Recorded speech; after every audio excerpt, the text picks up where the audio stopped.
Nama aku Musa. Ini channel YouTube aku. And don't forget to subscribe my channel bosku. Just free. Subscribe itu gratis bosku. Gratis. Just click button subscribe and subscribe now. Assalamualaikum bosku and welcome back to my channel bos. Baru-baru ini anugerah meletup era sudah pun berlangsung pada minggu lepas. Dan dalam kejadian anugerah meletup era itu di mana Kamal Adli telah melamar Ukasha Sendros. Kamal Adli melamar Ukasha Sendros itu adalah betul-betul, kau adalah betul-betul gentleman bro, berani. Saya nak tanya awak, Ukasha Sendros, sudi tak kalau awak nak jadi isteri saya? Tapi sebenarnya si Kamal Adli ni pun sebenarnya tidak suka-suka datang di pentas terus melamar si Ukasha Sendros. Bukan macam tu. Sebenarnya si Kamal Adli ni sudah pun merancang plan daripada awal di mana dia sudah jumpa family si Ukasha Sendros. Dia sudah jumpa dengan pihak jawatan kuasa, mungkin daripada jawatan kuasa penganjur. Dia sudah berbincang dan meminta izin sama ada dipersetujui ataupun tidak. Maknanya kalau dia sudah buat, maknanya kedua-dua pihak telah memberi persetujuan. Jadi tiada masalah daripada segi atur cara majlis lah pada masa itu. Awak jangan risau, saya dah bercakap dengan orang yang lebih patutnya bukan suka-suka hati buat ke. Saya dah cakap dengan family apa semua.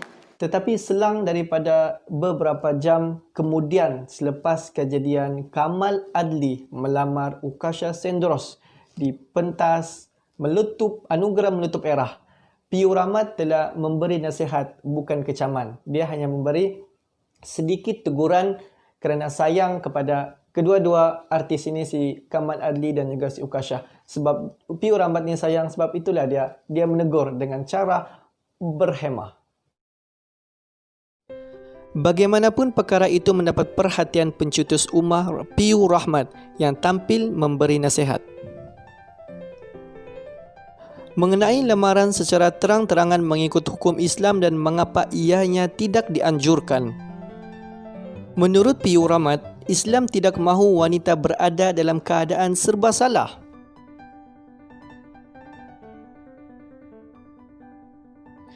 Atau tekanan ketika menerima lamaran lelaki. Ujarnya ada yang wanita yang kuat untuk mengatakan tidak. Namun ada wanita yang akan kasihan dan tidak mampu untuk menolak.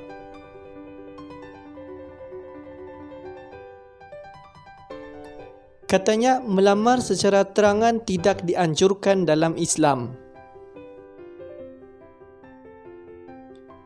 Kerana untuk menjaga air muka lelaki jika dilamar mereka ditolak, jelasnya lagi pernikahan bukan sahaja melibatkan dua jiwa tetapi melibatkan dua buah keluarga. Meluahkan rasa gembira atas kejayaan lamaran Kamal Adli dan Ukasha serta mendoakan kebahagiaan mereka.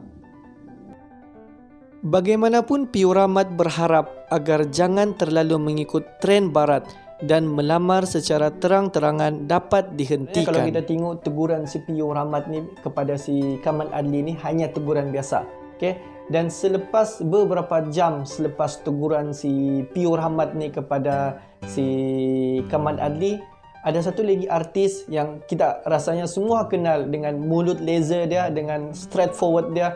Mana-mana artis pun kalau yang tidak ngam dengan dia akan tegur secara direct dengan mulut laser dia, si Michael Ang. Kan, tak tengok ke live tu kan, Kamal dah kata dia dah minta kebenaran daripada family, dah tanya benda semua tu sebab dia baru buat yang benda tu. Ni macam benda sweet to me, okay? At least Kamal tu ajaklah Ukasha bina masjid, bukan ajak Ukasha pergi buat maksiat. Itu pun dah lah. So aku tak faham lah PU ni semua Bila bab artis je buat satu benda, cepat je korang nak komen, cepat je ada benda korang nak cakap. Sebab apa? Sebab kalau korang komen artis, cepatlah korang pun famous, diorang akan viral kan sebab kau cakap pasal artis kan. Tapi yang aku tak faham tu bila bab-bab seakatan korang, senyap je korang senyap je. Pasal ustaz-ustaz ke PU yang tunjuk bebet tu kau diam je. Pasal yang ceraikan bini masa mengandung tu kau senyap je. Yang pasal kena dituduh untuk merogol pun kau senyap je. Tapi bila artis ada je korang nak cakap. Tak faham aku. Tapi bila korang punya tu korang senyap je. Kenapa Tak faham aku PPU. Nak cepat glamour ke apa? Kalau nak cepat glamour, buat sesuatu yang betul-betul baik. Di mana si Michael Ang ni dia bagi tahulah si Pio Rahmat ni. Kau ni kalau kau mau menegur orang, kau pilih bulu lang dah. Kalau bila kau mau punya tim ataupun kerabat-kerabat kamu yang ada masalah, contoh dalam masalah yang pada baru-baru ni ataupun sebelum ni, kau nak pun tegur. Bila di kalangan-kalangan artis lain, kamu mulalah mau tegur orang lah. Maknanya kau pilih buluh dalam berceramah. Selepas teguran si Michael Ang tu pun, Pio Rahmat pun kembali membalas respon dengan penuh berhema. Dia memberitahu si Michael Ang, sebenarnya si Pio Rahmat ni ada memberi teguran kepada kawan-kawan dia yang lain. Bukan untuk mengecam, tapi untuk menerang. Bukan untuk menyerang, tapi untuk menerang. Dan insya-Allah bukan untuk mengutuk, tetapi untuk memujuk. Tentang Abang Michael Ang yang ada buat satu video berkaitan saya, dan ada beberapa hal, 5 hal yang saya kena terangkan sebab terlampau banyak tuduhan daripada Abang Michael Ang terhadap saya. Yang pertama, Abang, saya pernah dan selalu menegur sahabat-sahabat saya dalam jalan dakwah. Pada 4 Disember 2019 saya tegur Da'i Farhan berkaitan tentang memberi talak ketika mengandung, ketika isterinya sedang mengandung. 3 minggu lepas saya tulis statement berkaitan tentang Da'i Said. 1 Mei 2019 saya tegur Pio Abu, dan ini membuktikan bahawa saya tidak pilih bulu dalam berdakwah. Barangkali abang yang pilih bulu dalam memilih isu. Abang menyerang saya bahawa seolah-olah saya tidak menegur para pendakwah yang lain, tapi saya menegur hanya artis. Sedangkan abang menyerang saya tanpa abang pernah tabayun, pernah selidik apa yang saya pernah lakukan. Abang boleh cek Twitter saya, Facebook saya tentang teguran-teguran saya kepada isu-isu yang viral, bukan sahaja isu artis tapi isu agama, isu bangsa dan isu tanah air. Dan si Pio Rahmat pun telah menjelaskan perkara ini kepada si Michael Ang.